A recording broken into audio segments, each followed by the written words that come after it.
القائم آت محمد الوسيلة والفضيلة وبعث مقام محمد اللهم صل على محمد كما صليت على إبراهيم وعلى آل إبراهيم اللهم بارك على محمد وعلى آل محمد كما باركت على إبراهيم.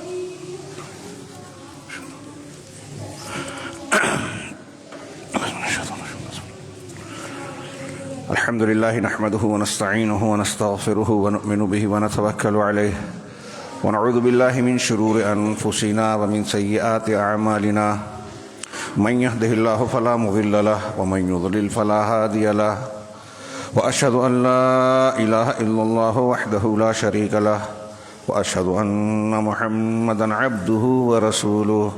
أما بعد فإن خير الحديث كتاب الله وخير الهدي هدي محمد صلى الله عليه وسلم وشر الأمور محدثاتها وكل محدثة بدعة وكل بدعة ضلالة وكل ضلالة في النار.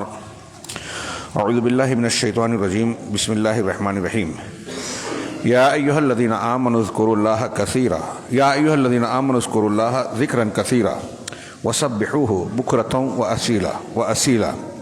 وقال تعالى سبح لله ما في السماوات وما في الأرض وهو العزيز الحكيم. وقال يسبح لله ما في السماوات وما في الأرض الملك القدوس العزيز الحكيم. وقال تعالى سبحان ربك رب العزة عما يصفون وسلام على المرسلين والحمد لله رب العالمين. محترم حاضرین، خطبہ مسنونہ کے بعد میں نے قرآن کے 4 مقامات سے 4 آیتیں تلاوت کی. پہلی آیت میں اللہ رب العالمین نے اہل ایمان کو خطاب کر کے حکم دیا، آرڈر دیا، یا ایھا الذین آمنوا اذکروا اللہ ذکرا کثیرا، کہ اے ایمان والو اللہ تبارک و تعالیٰ کا خوب ذکر کرو، خوب ذکر کرو. وسبحوہ بکرۃ واسیلا. ذکر کا عمومی حکم دینے کے بعد کہا کہ صبح و شام ہر وقت اس کی تسبیح بیان کرتے رہو. سبحوہ یہاں حکم دے کر کہا کہ اس کی تسبیح یعنی پاکی بیان کرتے رہو. اللہ تبارک و تعالیٰ کا ذکر ایک مومن کی روحانی زندگی کے لیے ضروری ہے. جو ذکر نہیں کرتا اس کا دل مردہ ہو جاتا ہے. اپنے مردہ دل کو اگر زندہ کرنا ہے تو اللہ کا خوب ذکر کیجئے. یہ ایک فائدہ ہے. علامہ ابن قیم اور دوسرے علماء نے اللہ کے ذکر کے فوائد قرآن و حدیث سے بیان کرتے ہوئے کم و بیش 100 فائدے بتائے ہیں. 100 سے زیادہ فائدے ہیں. شیطان دور ہوتا ہے، برکت ہوتی ہے، اللہ کی توجہ ہوتی ہے، اللہ تبارک و تعالیٰ کے فرشتے حفاظت کرتے ہیں. شرور و فتن سے آدمی محفوظ رہتا ہے، آفتوں سے محفوظ رہتا ہے، دلوں کو اطمینان ملتا ہے، مصیبتیں دور ہوتی ہیں. حضرت یونس علیہ السلام مچھلی کے پیٹ میں تھے. اللہ تبارک و تعالیٰ فلولا انہ کان من المسبحین للبث فی بطنہ الی یوم یبعثون، کہ اگر وہ تسبیح بیان کرنے والے سبحانک لا الہ الا انت سبحانک کہتے تھے، تسبیح بیان کرنے والے اگر نہیں ہوتے تو قیامت تک مچھلی کے پیٹ میں رہتے. کتنے فائدے ہیں تسبیح کے اور ذکر کے. یہاں اللہ نے حکم دیا. دوسری آیت جو میں نے پڑھی اس میں فعل ماضی سے کہا اللہ تعالیٰ نے کہ سبح للہ ما فی السماوات و ما فی الارض، کہ آسمانوں میں جو کچھ ہے اور زمین میں جو کچھ ہے سب اللہ کی تسبیح بیان کرتے ہیں. وہو العزیز الحکیم، اور وہ عزت والا، غلبے والا، انتہائی بھاری اور غالب حکمت والا ہے، کامل حکمت والا ہے. یہاں فعل ماضی سے کہا کہ آسمان زمین کی ساری چیزیں اللہ کی تسبیح بیان کرتی ہیں. حضرت نوح علیہ السلام کے بارے میں صحیح حدیث ہے. اللہ کے نبی صلی اللہ علیہ وسلم فرمایا، میں اس کا ایک ٹکڑا پیش کر رہا ہوں، کہ نوح علیہ السلام نے اپنے بیٹے سے مرنے کے وقت 2 باتوں کی وصیت کی کہ 2 چیزوں کا حکم دیتا ہوں، 2 چیزیں سے روکتا ہوں. جس کا حکم دیا اس میں کہا آمرک بلا الہ الا اللہ، میں تمہیں لا الہ الا اللہ کا حکم دیتا ہوں. کیوں؟ اس لیے کہ اگر یہ کلمہ فإنها إن وضعت في كفة والسماوات السبع والأرضين السبع في كفة، کہ اگر لا الہ الا اللہ کو ایک ترازو کے ایک پلڑے میں رکھا جائے اور ساتوں آسمان اور ساتوں زمین کو دوسرے پلڑے میں رکھا جائے تو لا الہ الا اللہ کا پلڑا جھک جائے گا، بھاری ہوگا. اور ساتوں آسمان اور ساتوں زمین اگر ایک حلقہ مبہمہ، کیا کہیں گے اس کو اردو میں، بند مٹھی جیسے ہم کہتے ہیں، ایک حلقہ بن جائے، ایک سب مل جائیں آپس میں گتھم گتھا، تو لا الہ الا اللہ اسے توڑ دے گا. اتنا طاقتور اور پاورفل کلمہ ہے. دوسرا حکم دیا، اور میں تمہیں حکم دیتا ہوں سبحان اللہ و بحمدہ، اللہ کی تسبیح پاکی بیان کرتا ہوں اس کی حمد اور تعریف کے ساتھ. یہ کلمہ تم لازم پکڑو، میں تم کو اس کا حکم دیتا ہوں. حضرت نوح علیہ السلام کہہ رہے ہیں اور صحیح حدیث ہے یہ. تو کہا حضرت نوح علیہ السلام نے اپنے بیٹے سے کہ یہ سبحان اللہ و بحمدہ فإنہا تسبیح کل شیء، یہ کائنات کی ہر چیز کی تسبیح ہے. فرشتے بھی گر پڑھتے ہیں اور دنیا کے جمادات نباتات. قرآن نے کہا وَإِن مِّن شَيْءٍ إِلَّا يُسَبِّحُ بِحَمْدِهِ وَلَٰكِن لَّا تَفْقَهُونَ تَسْبِيحَهُمْ، کہ کائنات کی کوئی بھی چیز ایسی نہیں ہے جو اللہ کی تسبیح بیان نہیں کرتی، پاکی بیان نہیں کرتی، لیکن تم لوگ ان کی تسبیح کو سمجھتے نہیں ہو. کچھ لوگ کہتے ہیں کہ کائنات کی اشیاء، پہاڑ، پیڑ پودے، درخت، جمادات، نباتات، حیوانات کی تسبیح یہ ہے کہ وہ اللہ کے حکم پر عمل کر رہے ہیں. تو یہ تو آپ کی سمجھ میں آ گیا. یہ جو میں بیان کر رہا ہوں یا جو لوگ بیان کر رہے ہیں کہ ان کی تسبیح یہ ہے تو آپ کی سمجھ میں آ گیا، اور اللہ کہہ رہا ہے کہ تمہاری سمجھ میں نہیں آئے گا. اس کا مطلب وہ تسبیح کرتے ہیں. تو ایک چیز میں ضمناً بیان کر رہا ہوں، وہ ایک پورا چیپٹر ہے، ہاں، کہ کائنات کی ہر چیز تسبیح بیان کرتی ہے. اس کی دلیلیں ہیں. اہل علم نے، محققین نے کہا کہ حقیقت میں کائنات کی ہر چیز، نباتات ہوں، جمادات ہوں، پیڑ پودے ہوں، سمندر ہو، پہاڑ ہوں، سب اللہ کی تسبیح بیان کر رہے ہیں. اللہ تبارک و تعالیٰ نے یا جبال اوبی معہ والطیر، پہاڑوں کو اور پرندوں کو خطاب کر کے کہا کہ داؤد علیہ السلام کے ساتھ تسبیح اور ذکر کریں. وہ ذکر کرتے تھے. اللہ کے رسول صلی اللہ علیہ وسلم سے متعدد صحیح حدیثیں ثابت ہے معجزات کے طور پر. صحابہ کہتے ہیں کہ ہم نے کھانے پینے کی چیزوں سے، اناج سے تسبیح کی آواز سنی. اللہ کے رسول صلی اللہ علیہ وسلم کو مکہ کا ایک پتھر سلام کیا کرتا تھا. بعض صحابہ نے اپنے کانوں سے اس کی آواز سنی. یہ حقیقی معنی میں ہے. تو کائنات کی ہر چیز تسبیح بیان کر رہی ہے. اللہ تعالیٰ نے قرآن میں کئی جگہ 8 سورتوں کی، قرآن میں 8 سورتوں کا آغاز اللہ نے سبحانہ، سبحہ، یسبحو سے کیا ہے. ہاں، اور اہل علم نے کہا کہ 80 سے زیادہ مرتبہ قرآن میں اللہ نے مختلف صیغوں سے تسبیح کا ذکر کیا ہے. 80 سے زیادہ.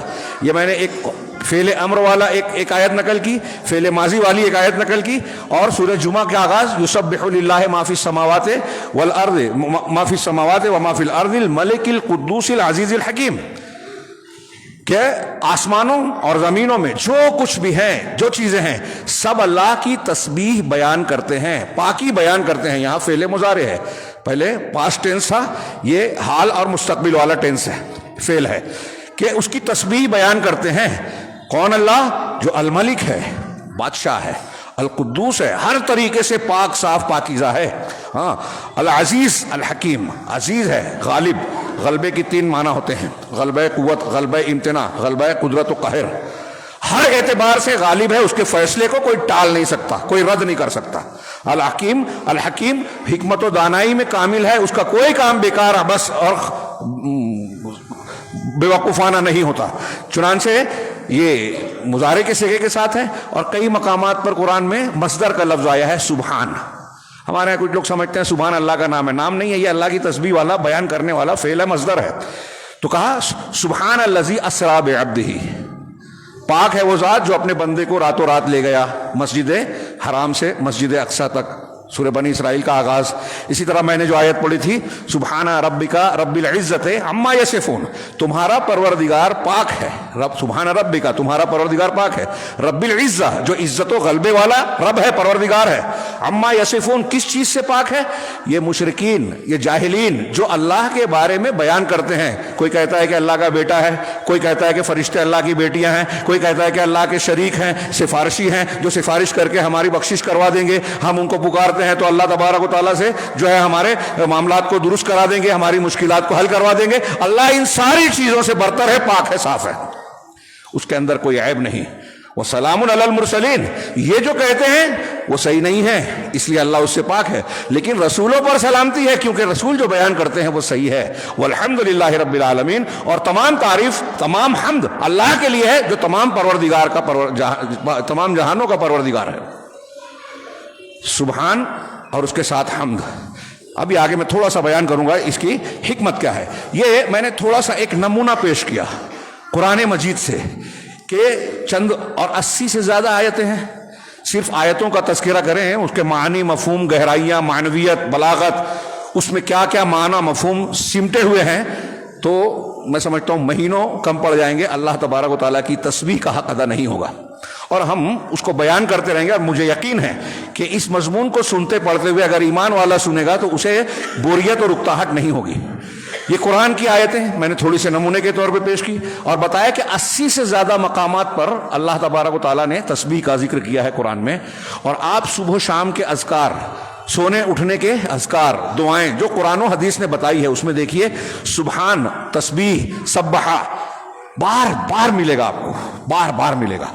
یہ چیزیں میں بتا رہا ہوں، یہ جو تمہیدی طور سے، کہ یہ تسبیح کی اہمیت و افادیت بیان کرنے کے لیے کافی ہے۔ قرآن میں کوئی حکم ایک مرتبہ اگر اللہ دے دے، اللہ تعالیٰ کہہ رہا ہے، ایک مومن کے لیے کافی ہے کہ یہ میرے پروردگار کا فرمان ہے، اس کی اہمیت ہو گئی جب قرآن میں آ گیا۔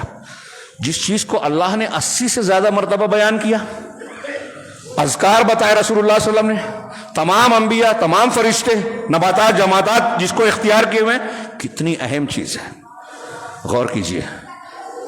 اللہ تبارک و تعالیٰ نے ہمیں مختلف پیرایوں میں اس کا حکم دیا۔ بعض اہل علم نے کہا کہ قرآن میں تسبیح، یہ شیخ عبدالرزاق البدر حافظہ اللہ مدینہ میں رہتے ہیں، عقیدے کے استاذ ہیں، ان کی کتاب کا میں وہ بیان کرتے ہیں کہ قرآن میں تسبیح، علماء کہتے ہیں کہ قرآن میں تسبیح جو ہے تقریباً 30 شکلوں میں بیان کی گئی ہے، اس میں سے 6 شکلیں ملائکہ کے لیے ہے، فرشتوں کے لیے۔ ہاں، جب اللہ نے کہا کہ آدم کو تم ان چیزوں کا نام بتاؤ، انبئونی باسمائہ ان کنتم تعلمون، تو فرشتوں نے کیا کہا؟ سبحانک لا علم لنا الا ما علمتنا انک انت العزیز الحکیم۔ ہاں، اور کہا، فرشتوں نے سوال کیا تھا کہ تو آدم کو کیوں پیدا کر رہا ہے، جبکہ ہم نحن نقدس نسبح لک نسبح بحمدک ونقدس لک، ہم تیری تسبیح بیان کرتے ہیں اور تیری تقدیس، پاکیزگی بیان کرتے رہتے ہیں، تو اس کی کیا ضرورت ہے؟ اور جب اللہ نے کہا کہ اگر تم دعوے دار ہو تو ٹھیک ہے، آدم جس طرح نام بتا رہے تم بتاؤ، اللہ نے ایک صلاحیت دی ہے، تم کو وہ چیز نہیں دی، تو فرشتوں نے اعتراض کیا، سبحانک تو پاک ہے، لا علم لنا، ہمارے پاس کوئی علم نہیں ہے، الا ما علمتنا، سوائے اس کے جو تو نے ہمیں سکھایا ہے، بس اتنا ہی علم ہے، ہمارے اندر خود سے حاصل کرنے کی، علم اور شعور حاصل کرنے کی وہ صلاحیت نہیں ہے جو آدم میں دی گئی۔ یہی ایک امتیازی شان بتائی گئی حضرت آدم کی اور انسانوں کی۔ تو یہاں بھی فرشتوں نے، اور قرآن نے کہا الذین یحملون العرش، جو عرش کو اٹھائے ہوئے فرشتے ہیں، وہ صبح و شام مسلسل یسبحون بحمد، اللہ کی تسبیح، اس کی حمد کے ساتھ بیان کرتے ہیں۔ تو 6 فرشتوں کے لیے ہے، اور 9 مقامات پر اللہ تبارک و تعالیٰ نے ہمارے نبی کے لیے تسبیح کا لفظ اور تسبیح کا حکم دیا، فسبح بحمد ربک واستغفرہ، آخری وقت میں، مرنے کے وقت، اذا جاء نصر اللہ، سب سے آخری قرآن کی صورت آئی جو، اس میں کہا کہ اب آپ کا مشن پورا ہو گیا، کام پورا ہو گیا، فتح مکہ ہو گئی، لوگ جگ در جگ اسلام میں داخل ہو رہے ہیں، آپ دیکھ رہے ہیں، تو آپ اللہ کی حمد کے ساتھ اس کی تسبیح بیان کیجیے اور استغفار کیجیے۔ اس کے بعد نبی کریم صلی اللہ علیہ وسلم اپنے سجدوں اور رکوع میں سبحانک اللہم وبحمدک استغفر اللہ کہا کرتے تھے۔ ہاں، یہ دیکھیے رکوع اور سجدے میں بھی سبحان اللہ، سبحان ربی العظیم۔ ہاں، نبی کریم صلی اللہ علیہ وسلم ایک اور کلمہ کہتے تھے، سبوح قدوس رب الملائکۃ والروح۔ ہاں، یہ سجدوں میں اور رکوع میں کہا کرتے تھے۔ سبوح اللہ کے ناموں میں سے، انتہائی پاک، ہر نقص اور عیب سے پاک۔ ابھی اس کے معنی پر میں بات کروں گا۔ قدوس اور سبوح اللہ کو بتاتا ہے کہ ہر عیب، ہر نقص، ہر خامی، ہر کمزوری سے پاک ہے، بالاتر ہے۔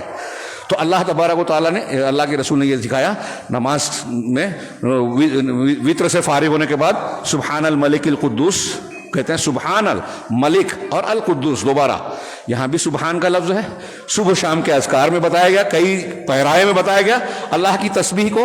اسی طرح فرشتوں کے ذریعے تعلق سے کہا الذین یحملون العرش ومن حولہ یسبحون بحمد ربہم ویؤمنون بہ ویستغفرون۔ ہاں، اس طرح اور بھی متعدد آیتیں ہیں کہ فرشتے بھی اللہ کی تسبیح بیان کرتے ہیں۔ ہاں، اور اللہ کے رسول صلی اللہ علیہ وسلم سے کسی نے پوچھا تھا کہ سب سے بہتر کلام کیا ہے، کلمہ یا ذکر کیا ہے، تو آپ نے جواب کیا سب سے بہتر ذکر وہ ہے جو اللہ نے اپنے فرشتوں یا اپنے بندوں کے لیے اختیار فرمایا۔ صحیح حدیث مسلم کی۔ وہ کیا ہے؟ سبحان اللہ و بحمدہ، کہ تمام تعریفوں کے ساتھ اللہ کی تسبیح بیان کرتا ہوں، یہ افضل ذکر میں سے کہا گیا۔ اسی طرح انبیاء کرام علیہ الصلوۃ والسلام کے اذکار میں یہ میں نے بتایا تھا کہ انبیاء کے لیے 9 مرتبہ نبی کے لیے کہ آپ حمد بیان کیجئے۔ مکہ میں سورہ حجر کی آخری آیت وسبح بحمد ربک وکن من الساجدین واعبد ربک حتی یأتیک الیقین، کہ اپنے رب کی حمد کے ساتھ تسبیح بیان کیجئے اور ساجدین یعنی نمازیوں میں سے ہو جائیے۔ یہ جب کفار مکہ ستا رہے تھے، آپ پریشان ہو گئے تھے، تو اللہ نے آگے کہا کہ ہم جانتے ہیں کہ آپ کا دل تنگ ہوتا ہے ان کی باتوں سے، آپ کو دکھ ہوتا ہے، تکلیف ہوتی ہے، لیکن آپ تسلی رکھیے اور اللہ کی حمد کے ساتھ تسبیح بیان کیجئے اور ساجدین میں سے یعنی نمازیوں میں سے ہو جائیے۔ وَاعْبُدْ رَبَّكَ، اور اپنے رب کی عبادت کرتے رہیے، حَتَّى يَأْتِيَكَ الْيَقِينُ، یہاں تک کہ یقین یعنی موت آ جائے۔ وہ صوفی بولتے ہیں کہ یقین آ جائے تو نماز پڑھنے کی ضرورت نہیں، وہ مانا بکواس ہے، تحریف ہے، کھلواڑ ہے اللہ کے کلام کے ساتھ۔ تو موت آنے تک عبادت کرنی ہے، اللہ کی حمد اور تسبیح بیان کرنی ہے۔ اللہ کے نبی صلی اللہ علیہ وسلم سے جب کہا تو نبی کو جو خطاب ہے، نبی ہمارے لیے اسوہ ہیں، ہمارے لیے بھی خطاب ہے۔ نبی کریم صلی اللہ علیہ وسلم کے 9 مرتبہ قرآن میں تسبیح کے ساتھ خطاب کیا گیا ہے، دوسرے انبیاء کو 4 مرتبہ، حضرت زکریا علیہ السلام، حضرت یونس علیہ السلام اور دوسرے انبیاء کے بارے میں 4 مرتبہ ہے۔ یہاں کی آیتیں موجود ہیں لیکن ہمارے پاس اتنا تفصیلی وقت نہیں ہے، آپ اس کا ضرور مطالعہ کیجئے، پڑھیے۔ اسی طرح حیوانات اور جمادات کے لیے 3 مرتبہ استعمال کیے قرآن میں تسبیح کا لفظ، اسی طرح خاص مومنوں کے لیے 3 مرتبہ، اور تمام موجودات کو عام کر کے 6 مرتبہ قرآن میں 6 شکلوں میں 6 مرتبہ ذکر کیا ہے۔ یہ آگے صفحات میں اس کی مثالیں ہیں۔ ان چیزوں سے یہ ظاہر ہوتا ہے کہ اللہ تبارک و تعالیٰ کی تسبیح کتنی اہم ہے۔ اب یہاں تسبیح کا معنی میں آگے بتاؤں گا، لیکن ساتھ ہی ساتھ یہاں ایک چیز بیان کر دیں کہ تسبیح کو آپ دیکھیں گے کہ اس کا ذکر عام طور سے یا تو حمد کے ساتھ ہے، اکیلے تسبیح نہیں ملے گی، یا تو حمد کے ساتھ ہے کہ اللہ کی تعریف کے ساتھ تسبیح، یا پھر اللہ تبارک و تعالیٰ کی تسبیح کے جو بھی الفاظ یا اذکار ہیں اس میں آگے اللہ کے کچھ اسماء حسنہ ہے، سبحان اللہ العظیم جیسے ہے۔ العظیم اللہ کا ایسا نام ہے جس میں خود بہت ساری صفات اور معانی سمٹی ہوئے ہیں، عظمت کے جتنے بھی تقاضے ہیں۔ اللہ تعالیٰ اپنی عظمت میں سب سے باکمال ہے، اس کی عظمت میں کوئی کمی نہیں۔ اب کامل عظیم ہونے کے لیے بہت ساری کامل صفات کی ضرورت ہے، تو وہ ساری چیزوں کے اس بات کے ساتھ یہ کہہ رہے ہیں سبحانہ۔ کیوں؟ اس لیے کہ صرف سبحان کہنے سے کہ اللہ پاک ہے، ہم کچھ چیزوں کو، عیوب کو اللہ سے کہہ رہے ہیں کہ اللہ اس میں وہ چیز نہیں ہے، اللہ جاہل نہیں ہے، اللہ ظالم نہیں ہے، اللہ بے وقوفی والا کوئی کام نہیں کرتا، اللہ تبارک و تعالیٰ کسی کا محتاج نہیں ہے، اللہ کو نیند نہیں آتی، اللہ کو اونگ نہیں آتی، ان سب چیزوں سے اللہ پاک ہے۔ اللہ کا کوئی شریک نہیں، کوئی مثیل نہیں، کوئی ہمسر نہیں، اللہ اس سے اوپر ہے، بلند ہے، اس کے جیسا کوئی نہیں، اس کا نہ کوئی بیٹا ہے، نہ بیوی ہے، نہ بیٹی ہے، اس سے بھی اللہ پاک ہے۔ تو صرف پاکی بیان کرنا یہ کافی نہیں ہے کسی کی تعریف کے لیے، پاکی کے ساتھ اس کا اس بات بھی ہونا چاہیے کہ اللہ کے کسی چیز کو بھولتا نہیں ہے، کوئی چیز اس کے علم سے باہر نہیں ہوتی ہے، تو یہ اس کی پاکی ہوئی۔ اور حمد یہ ہوئی کہ یہ کیا کہا جائے کہ اللہ تعالیٰ علم میں کامل ہے۔ یہ دماغ رکھیے، قاعدہ یہ دماغ میں رکھیے، کیونکہ بہت سارے لوگ تعظیم کے راستے سے گمراہ ہو گئے۔ حضرت عبد الرحمن ابن مہدی، امام بخاری کے استاذ، وہ کہتے ہیں کہ ایک قوم جو ہے اللہ کی تعظیم کے راستے سے گمراہ ہو گئی۔ کچھ لوگوں نے کہا، جیسا کہ قرآن نے نقل کیا، کہ اللہ نے کسی کو بھیجا نہیں، کوئی کلام اتارا نہیں، وما قدر اللہ حق قدر، انہوں نے اللہ کی تعظیم و تکبیر، اس کی بڑائی کی نہیں، قدر کی نہیں جیسا کہ اس کا حق ہے۔ اسی آگے کہا کہ اللہ نے بشر کو نبی بنا کر، انہوں نے یہ کہا کہ اللہ نے کسی بشر کو نبی نہیں بنایا اور کوئی کلام نہیں اتارا، تو اللہ کی تعظیم کا تقاضا وہ یہ سمجھتے ہیں کہ رسول نہیں بھیجا، کلام نہیں اتارا، غلط بات کہتے ہیں، یہ تعظیم نہیں ہے۔ اسی طرح وہ کہتے ہیں عبد الرحمن بن مہدی رحمہ اللہ کہ مجوس نے یہ کہا کہ اللہ تبارک و تعالیٰ کی ذات اس سے بالا تر ہے، عظمت والی ہے کہ ہم اس کی عبادت کریں، لہذا اللہ کی عبادت نہیں کرنی چاہیے۔ اللہ تبارک و تعالیٰ کا ہمارے مقابلے میں جو قریب تر مخلوق ہے جیسے سورج ہے، اس کی عبادت کرنی چاہیے۔ یہ تعظیم کے راستے سے گمراہ ہو گئے. اسی طرح اس امت کے بہت سارے لوگ تعظیم کے راستے سے گمراہ ہوئے کہ یہ کہتے ہیں کہ ہم اگر یہ کہیں گے کہ اللہ عرش پر مستوی ہے تو اللہ تبارک و تعالیٰ کی عظمت و کبریائی اور اس کے جلال کے یہ منافی ہوگا، اس کی تعظیم کے خلاف ہوگا، اس لیے وہ کہتے ہیں اللہ ہر جگہ. ہمارے یہاں صوفیہ ہیں، اس کے متاثرین جو ہمارے یہاں لوگ ہیں، اشریت ماتوریدیت کے کے قائلین، ہمارے یہاں کے جو احناف ہیں، دیوبندی ہوں بریلوی ہوں، ان کے عقیدے میں یہ ہے، جو اشریت اور ماتوریدیت اور صوفیت کے عقیدے میں ہے کہ اللہ ہر جگہ ہے. یہ باطل عقیدہ ہے، یہ باطل عقیدہ ہے. اور کچھ لوگ سمجھتے ہیں کہ یہ تعظیم کر رہے ہیں.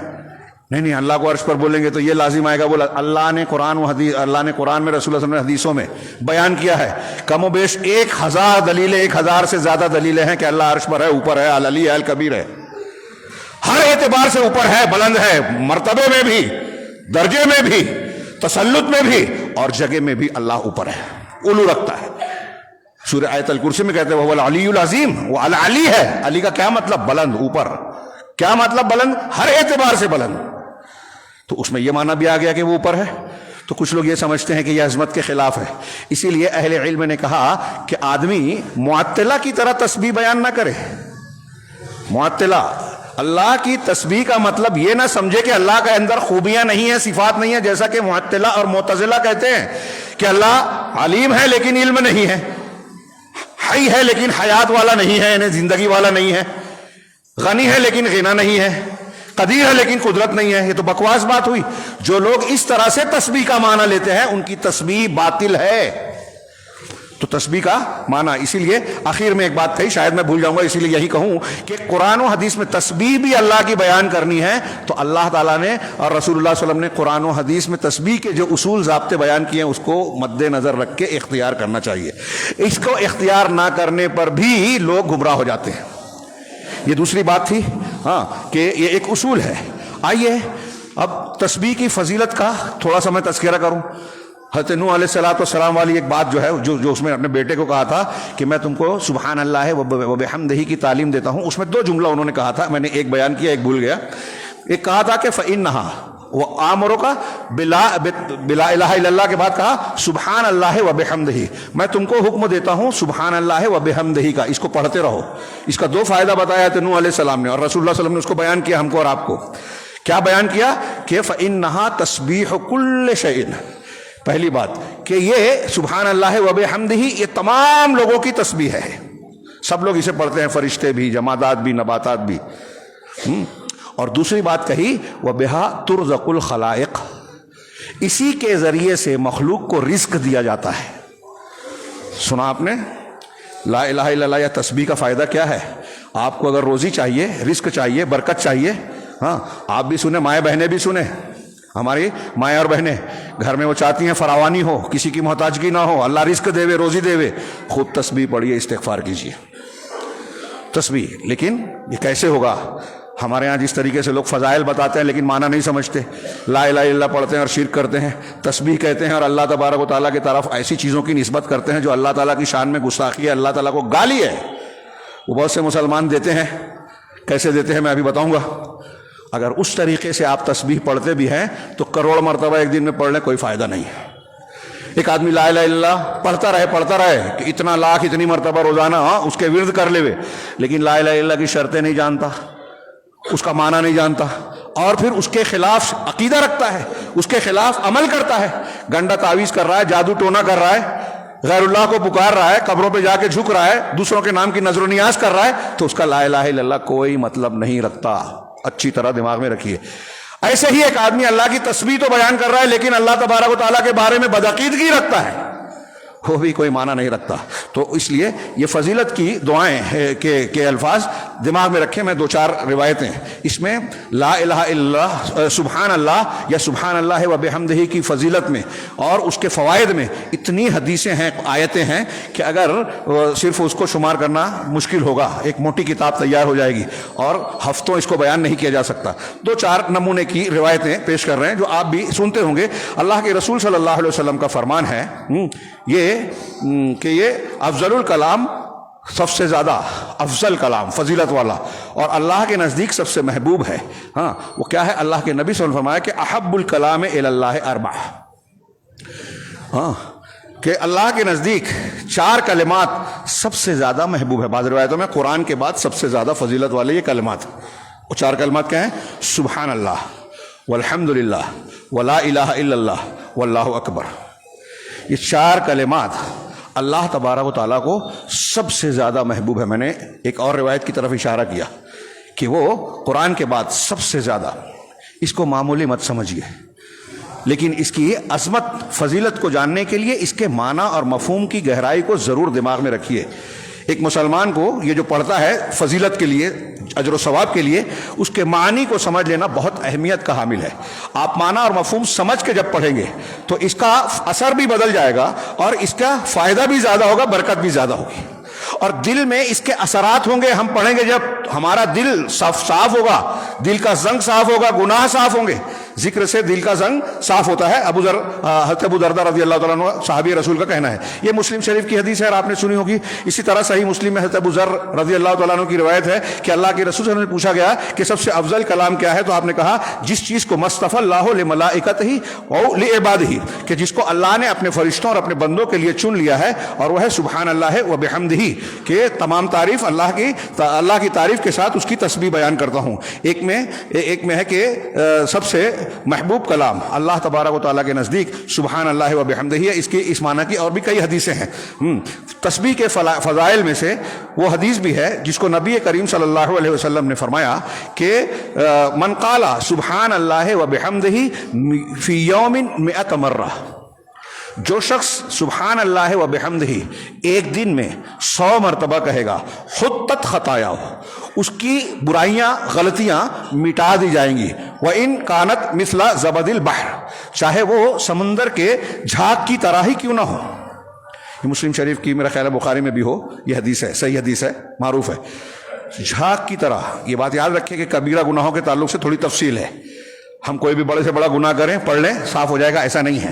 کسی کا حق ماریں، یہ پڑھ لیں صاف ہو جائے گا، ایسا نہیں ہے۔ جیسا کہ ہمارے یہاں لوگ بتاتے ہیں بہن کا حق مار لو، بھائی کا حق مار لو، ہاں دوسروں پر ظلم کر لو، غیبت کر لو، یہ معاف نہیں ہوگا جب تک بندے سے صاف نہ کر لیں۔ تو گناہ معاف ہو جائیں گے اس سے، ہاں، اور کبیرہ گناہ میں کچھ کمی ہو سکتی ہے، اس کی اپنی تفصیل ہے۔ اللہ کے نبی صلی اللہ علیہ وسلم کی حدیث غلط نہیں ہے، بالکل واضح ہے، ہاں صاف ہے۔ اسی طرح ایک حدیث میں ہے کہ جو شخص اس کو من قال حین یصبح وحین یمسی، جو صبح کے وقت اور شام کے وقت، جب صبح کرتا ہے جب شام کرتا ہے، جو شخص یہ کہے سبحان اللہ و بحمدہ 100 مرہ، 100 مرتبہ کہے گا، تو قیامت کے دن اس سے زیادہ فضیلت والا معاملہ لے کر کوئی شخص اللہ کے جناب میں حاضر نہیں ہوگا مگر وہ شخص جو اسی کے جیسا عمل کرے یا اس سے زیادہ کرے۔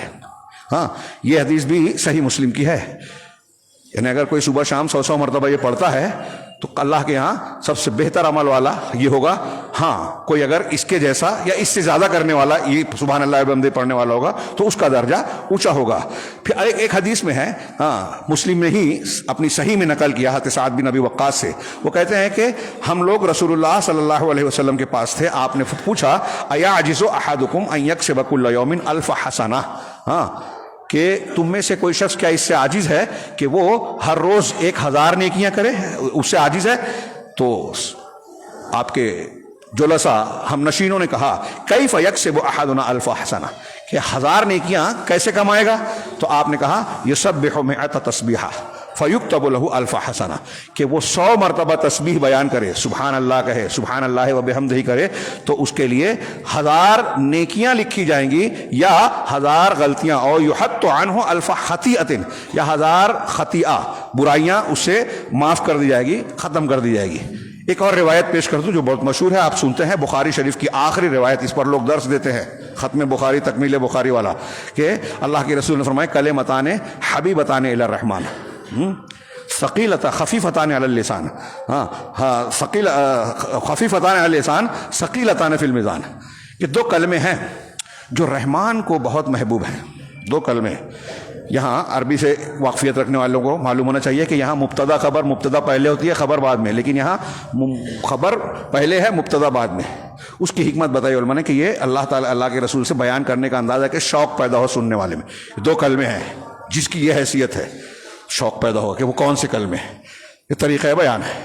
اب جو صفت بیان کی حبیبتان الی الرحمن، رحمان کو محبوب ہے، یہاں اللہ کو نہیں کہا، رب کو نہیں کہا، رحمان کہا۔ یہ اس لیے کہ یہاں محسوس ہو بندے کو کہ اللہ تبارک و تعالیٰ بہت کشادہ رحمت والا ہے، اتنی کشادگی ہے کہ چھوٹے سے عمل کا اتنا عظیم اجر دے رہا ہے، ہاں، کہ آپ کی زبان پر ہلکا ہے، دو چھوٹے چھوٹے کلمات ہیں لیکن ثقیلتان فی المیزان، میزان میں، میزان عمل میں بہت بھاری ہے۔ یہ آسمان اور زمین کو بھر دینے والے کلمات ہیں دوسری حدیثوں کے مطابق۔ دو کلمات رحمان کو محبوب ہیں، زبان پہ ہلکے ہیں، یعنی آپ آسانی سے اس پر عمل کر سکتے ہیں، بول سکتے ہیں۔ امام شافعی کہتے ہیں کہ اس سے آسان نیکی کوئی نہیں ہے کہ آدمی صرف اپنی زبان سے اللہ کا ذکر کرتا رہے۔ ہاں، اب یہ بھی ہم نہ کریں، کوئی گانا گاتا ہے، کوئی گندی باتیں کرتا ہے اور اس میں شان سمجھتا ہے، ہنسی ٹھٹے میں وقت گزار دیتا ہے، اللہ کا ذکر نہیں کرتا، بہت محرومی کی بات ہے۔ تو اللہ کے رسول صلی اللہ علیہ وسلم نے فرمایا کہ دو کلمات ایسے ہیں جو رحمان کو محبوب ہیں، زبان پر ہلکے ہیں اور میزان میں بھاری ہیں۔ وہ کیا ہے دو کلمات؟ سبحان اللہ و بحمدہ، سبحان اللہ العظیم، کہ تمام تعریف اللہ کی حمد کے ساتھ اس کی میں تسبیح بیان کرتا ہوں اور اللہ تبارک و تعالیٰ پاک ہے۔ ہاں، ایک اور روایت کہ جو شخص سبحان اللہ و بحمدہ، سبحان اللہ العظیم و بحمدہ ایک کہتا ہے ایک مرتبہ، تو جنت میں اس کے لیے ایک کھجور کا درخت لگا دیا جاتا ہے۔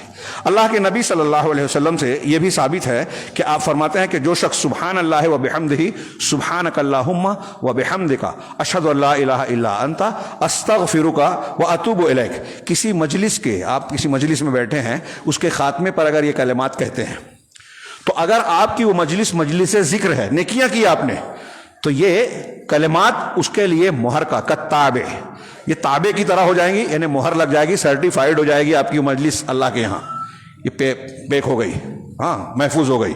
ہاں، کلمات باقیات بھی اس کو کہا گیا ہے کہ یہ الباقیات الصالحات، یہ چار کلمات ہیں، ایک حدیث میں یہ بھی کہا گیا ہے۔ تو یہ تابع ہوگی اگر نیکی ہے۔ اور اگر آپ کی مجلس میں کچھ لغویات، ایسی باتیں ہوئی ہیں جو لغو ہے، بیکار باتیں ہیں، غیر ضروری باتیں ہیں، تو یہ اس دعا کو پڑھنے سے یہ مجلس کا کفارہ ہو جائے گا۔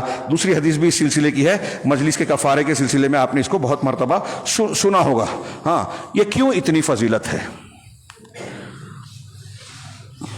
وقت زیادہ ہو رہا ہے اور یہ جو میرے مضمون کا اصل مقصود ہے، فضائل ہم سنتے رہتے ہیں، لیکن میں یہ بیان کرنا چاہتا ہوں، توجہ دلانا چاہتا ہوں کہ تسبیح کا معنی کیا ہے، اس کی اتنی فضیلت کیا ہے، اس کے تقاضے کیا ہیں۔ مجھے لگتا ہے کہ اس کو میں بیان کروں اگر 5-7 منٹ میں تو یہ زیادتی ہو جائے گی، حق ادا نہیں ہوگا، اور وقت زیادہ ہو چکا ہے، اس لیے اس کو اگلے جمعہ پر چھوڑ دیتے ہیں کہ اللہ تبارک و تعالیٰ کی تسبیح کے جو اتنے فائدے، اور پروردگار بار بار کہہ رہے وَسَبِّحُوهُ بُكْرَةً وَأَصِيلًا کہ صبح و شام اللہ کی تسبیح بیان کرو۔ کیوں کہا؟ اور میں نے ابھی اشارہ کیا، ہاں، آج مسلمان بہت ساری حیرانی پریشانیوں میں ہیں، لوگ سوال کرتے ہیں ہمیں کیا کریں۔ ہاں، کل رات میں میرا جو درس ہوا، ہاں، اس میں کتاب کے حوالے سے، تو اس میں یہ بیان کیا گیا ہے کہ قرآن و حدیث میں ہم کو جتنے دکھ، تکلیف، مصیبت، پریشانی اور دل کے غم اور صدمات لاحق ہوتے ہیں، ان سب کا علاج قرآن و حدیث میں ہے۔ ان سب کا علاج یہ ہے کہ آپ اللہ کے نبی صلی اللہ علیہ وسلم کی سنت کے مطابق زندگی کے سارے معاملات کو انجام دیں۔ میں خاص طور سے گزارش کروں گا ماؤں بہنوں کو بھی کہ آپ اگر کچھ نہیں کر سکتے، ہاں، آپ کے شوہر، آپ کا بیٹا پریشان ہے، بے روزگار ہے، گھر میں تنگی ہے، قرضہ ہے، پریشانیاں ہیں، دوسرے دکھ ہیں، ڈر ہے، ابھی حکومت اور قانون کے مختلف ضرب پڑ رہی ہے، کہیں بلڈوزر کا ڈر ہے، ہمارے شہر پہ بہت بڑا ڈر ہے، اس کی طرف توجہ دینی چاہیے۔ ہاں، تو یہ جو تدبیر کریں، ساتھ میں یہ روحانی علاج بھی کرتے رہیں۔ اس میں ایک چیز ہے اللہ کی تسبیح صبح و شام بیان کرنا، اس سے سکون ملتا ہے، نیکیاں حاصل ہوتی ہیں، گناہ مٹتے ہیں، اللہ کی رحمت آتی ہے، اطمینان ہوتا ہے، اللہ حفاظت کرتا ہے، مصیبت سے نکالتا ہے۔ حضرت یونس علیہ السلام کے بارے میں میں نے ابھی پڑھا، بتایا آپ کو، مچھلی کے پیٹ میں تھے، ہماری مصیبت اتنی بڑی نہیں ہے، تو جو بھی مصیبت، پریشانیاں، دقتیں، صدمات لاحق ہوتے ہیں، اس کا ایک بہترین علاج یہ بھی ہے، توحید، تسبیح، اللہ کی حمد۔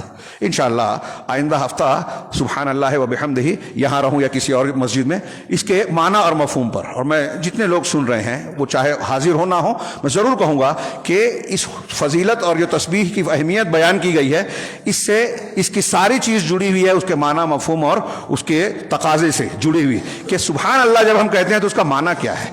ہاں، اس کا دو پہلو ہے اور دونوں پہلو بہت اہمیت کا حامل ہے، اور میرا ایسا ماننا ہے، میں یہ بیان کر رہا ہوں ممبر رسول سے ذمہ داری کے ساتھ، کہ بہت سارے مسلمان جو سبحان اللہ و بحمدہ کہتے تو ہیں لیکن اس کو سمجھتے نہیں ہیں، اور زبان سے جو کہہ رہے ہیں اپنے عقیدے میں اس کی مخالفت کرتے ہیں۔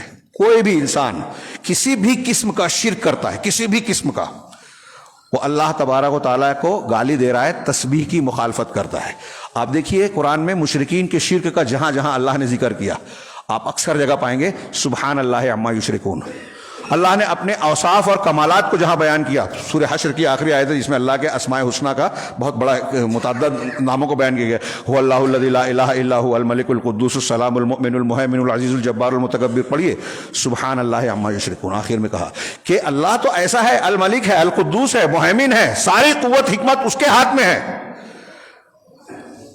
یہ جو شرک کرتے ہیں اللہ اس سے پاک ہے، مطلب جو شرک کر رہا ہے وہ اللہ کو سبحان نہیں کہہ رہا ہے، اللہ کی تسبیح بیان نہیں کر رہا ہے۔ جو یہ کہہ رہا ہے کہ مجھے اولاد نہیں ملی ہے، میں اجمیر والے بابا سے لے لوں گا، شیخ عبد القادر جیلانی کو پکار لوں گا، کلیئر والے بابا شریف کا نام پکاروں گا، سلسلے کے مشائخ کو پکار لوں گا، اولیاء اور صالحین کے در پہ جا کے مانگ لوں گا اپنی مشکل کا حل، اولاد، قرضے کو اور بیماری کو دور کرنے کا معاملہ، اب نبی کو پکار لوں گا، نبی سے پناہ مانگوں گا۔ جو یہ کہتا ہے وہ سبحان اللہ نہیں مان رہا ہے، جھوٹ بول رہا ہے، اللہ کی تسبیح بیان نہیں کر رہا ہے۔ وہ یہ کہہ رہا ہے کہ اللہ کے اندر خامی ہے، عیب ہے، وہ میرے کو اولاد نہیں دے رہا ہے، میں اس سے لے لوں گا۔ یہ میں تھوڑا سا میں نے اشارہ کیا کیسے سبحان کے معنی میں یہ ساری چیزیں داخل ہوتی ہے، ہم کو غور کرنا ہے اور سمجھنا ہے، اور یہ سمجھ کر جب ہم سبحان اللہ کہیں گے اس کے معنی کو مانتے ہوئے تو اس کی برکتیں ہمیں نظر آئے گی۔ اللہ تبارک و تعالیٰ سے دعا ہے کہ وہ ہمیں اپنی عظمت، کبریائی اور اس کے تقاضوں کو سمجھنے اور اس کے مطابق زندگی گزارنے کی توفیق عطا فرمائے، اس کی برکت سے دنیا اور آخرت میں کامیابی سے نوازے۔ وآخر دعوانا الحمد للہ رب العالمین۔ بارک اللہ لنا ولکم فی القرآن المجید ونفعنا وإیاکم بالآیات والذکر الحکیم، انہ تعالی جواد کریم ملک مرحمۃ۔